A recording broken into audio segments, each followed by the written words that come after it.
आइन के तहत मुझ पर मुकदमात काटे गए मजलिस अज़ा के ऊपर, किस आइन के तहत मजालिस के अंदर रोड़े अटकाए गए। मैं पूछ रहा हूँ पाकिस्तान की हुकूमत, सूबाई हुकूमत से भी पूछता हूँ, रियासत से भी पूछता हूँ, मुझे बताए ना मेरे जुलूस में निकलने वाले पैदल अज़ादारों ने कौन सी आइन की वायलेशन की, किसके मजहब को गालियां बकी, कौन सी आइन की खिलाफ वर्जी की, मुझे बताया जाए। 80 से ज्यादा FIR हैं।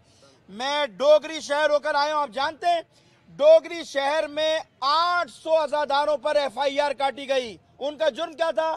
वो अपने घरों से बाहर निकले और पैदल चल के अपने अपने शहरों के मरकजी जुलूस में उन्होंने शिरकत की। 800 अफराद को नॉमिनेट किया गया और इंतहाई संगीन दफात लगाई गई हैं और उसमें लिखा गया कि अज़ादार खंजर लेके मर्द औरतें बाहर निकले थे किसी पे हमला करने के लिए, फला करने के लिए। क्या झूठ बोलते हो, क्या तासुर देना चाहते हो? कराची के साहिल से लेकर और कश्मीर कनकोट और मैं थरपारकर तक का दौरा करके आया, पूरे सिंध के अंदर FIR कटी हुई है, कोई पूछने वाला नहीं है। हमने 18 अक्टूबर को, आपको मालूम है, कॉल दी थी वजीर आला हाउस के घिराव की कि FIR वापस लिए जाए, तो वजीर आला ने अपने नुमाइंदे भेजे थे।